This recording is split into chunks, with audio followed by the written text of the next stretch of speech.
Will I wear these the entire video? Possibly.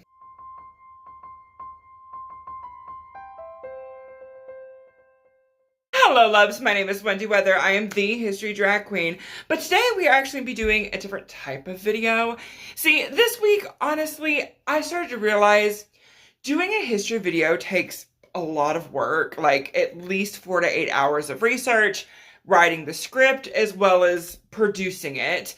And doing all of that work over and over again, without any different type of variety mixed in there, I have, about 4-ish years of expertise and experience. I will get burnt out on them, especially going to long form content, which you guys are eating up. Thank goodness. I'm very, very happy you guys love it. You guys make my day. But for this video, I'm actually going to be kind of in this like Temu Rachel Makesy era.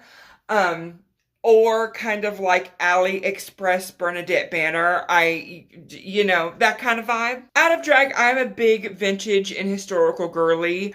And honestly, this video is, I'm going to be taking a 1750s design and kind of making it into like a 1950s-ish, maybe 60s type of dress. Now listen, fashion is always cyclical. Whatever is old becomes new again. And the going says anything 50 years ago is vintage in fashion. Anything 20 years ago is going to be a fad in current fashion. So that is why things in 50-year increments always kind of come back. That's why we're also seeing the comeback of the 1920s, because it was 100 years ago, 50-50, 100, 1920s.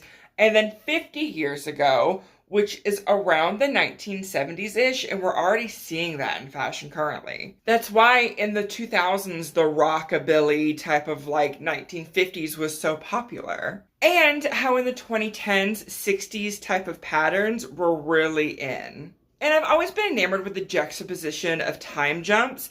I mean, heck, I'm Wendy Weather. I'm the history drag queen. A lot of my drag closet is meshing 2 different time periods together and making an amalgamation of that outfit. And we're going to do that today. So my plan is to take my favorite pattern that I almost always use for different types of like things, which is this one. It is a very versatile pattern. If you were a seamstress or a sewist at all, do recommend picking up at least 1 copy of this to have like in your stash, because it's great for like body blocks, sleeve block, like it's great. But anyway, I digress. So we are going to take this style of dress and actually make it into something 1950s. I've been watching a lot of Mad Men.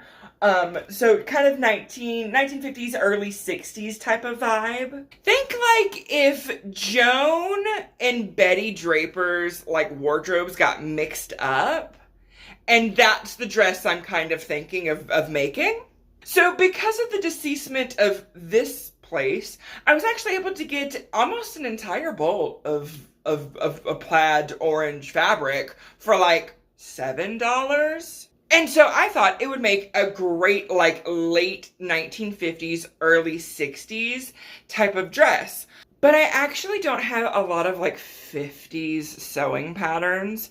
But because of the silhouettes that I keep seeing in Mad Men, those silhouettes kind of repeat. So honestly, if I just get some of the seam lines right, honestly, it's gonna look kind of okay. And with that, my loves, the next time you will see this face, it will be mugged at the end of this video with the reveal. You'll mostly be seeing my hands. So, have fun with that. Now let's get to it. Okay, so let's talk about the design of this dress. Now, I have recently been rewatching Mad Men for like the 8th time, and I want something that is kind of 60s, but also 1760s kind of rococo. So I'm gonna try to blend as much as I can, but also my main inspiration is going to be kind of 1960s Mad Men type of style. And so first, let's actually go ahead and look at some of the aesthetics and things I kind of want to emulate. So let's go ahead and look at some of the female inspiration from Mad Men that I want to emulate in this garment. We have Betty Draper, Peggy Olson, Joan Holloway, and Megan Calvé, who are kind of like the main four ladies of Mad Men. And the two that actually are kind of in the vein of Wendy Weather are obviously Joan Holloway and Betty Draper, kind of. So Betty Draper wears these kind of like housewife silhouette Dior type dresses. And Joan Holloway actually wears this kind of like 60s wiggle dress. Peggy Olson actually wears a lot of patterns, if you don't really recognize it, but she is wearing a lot of patterns. Megan Calvé's character is kind of like the forward fashion focused kind of character. And another thing to add, there's several secretaries in Mad Men that I actually do kind of want to like take inspo from as well, like Shirley. So the final design is going to be something along the lines of Rococo and Mad Men 1960s. I want something that emulates Joan Holloway, so I want to do a square neckline. And Joan is usually wearing these like big scoop necks or very low square necklines.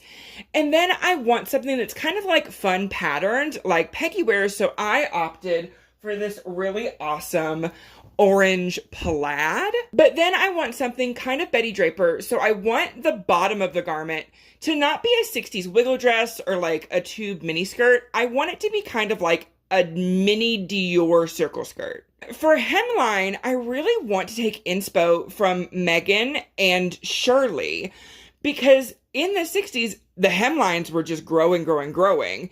And in the show, Megan and Shirley are the only two characters whose hemlines are very, very short. And you're probably thinking, Miss Wendy, where's the Rococo flare? Okay, so I actually have an entire plethora of this like white lace ruffle that I'm actually going to add to the hemline and the sleeves. Maybe the neckline, I don't know, I haven't decided, but that's kind of where the Rococo like fun lacy frills are going to come in. Okay, so I have my pattern here, and I'm actually going to go ahead and show you how this square neckline is going to work. So this is actually the back, by the way. This right here, this is folded over, this is going to be kind of how the neckline is going to go. So it's going to have that lower neckline that Joan has, as well as these Rococo kind of like seams, like panel seams. I'm bad at explaining it in camera, but you'll see it in the reveal. But I'm going to go ahead and sew all of this up, and I will see you guys in just a moment.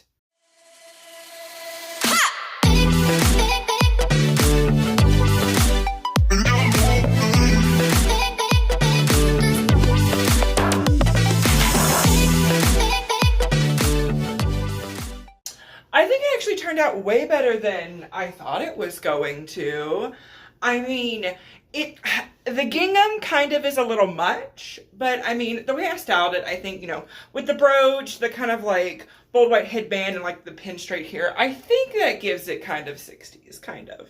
For technicalities and mathematics, I only used about $6 worth of fabric, $1 worth of ruffle trim, and that was it. That was it. And the dress took me like maybe 2.5, 3-ish hours to do. Maybe closer to 3.5 because I worked on it at 2 separate days, so. And that's just sewing, that's not the cutting of the pattern pieces and things like that. But that is the video for this week, my loves. Did you guys enjoy this type of video? I'm thinking about doing a couple more of them because history videos, I love doing them. Do not get me wrong, I love them. But they take a lot of research energy and a lot of prep and pre-production stuff. Whereas doing a little cute little sewing video, I just, you know, record myself, you know, planning and, you know, doing the pattern pieces and a little cute reveal. I think it'll be fun to do these to kind of like freshen up, you know, the timeline, you know. Side note, I might be taking a break next week. I might post a TikTok compilation. So yeah, look forward to that. But anyway, what do you think of the design and how it turned out? Do you think it's a little too loud? Do you think it's too much? Do you think it's too 50s? Do you think it's just too, Do you think the trim on the neckline was the way to go? I mean, I could have just done like the sleeves and the hem. I don't know. But yeah, tell me what you think. Put it in the comments below. And don't forget to like, comment, and subscribe and stick around because you just might learn something.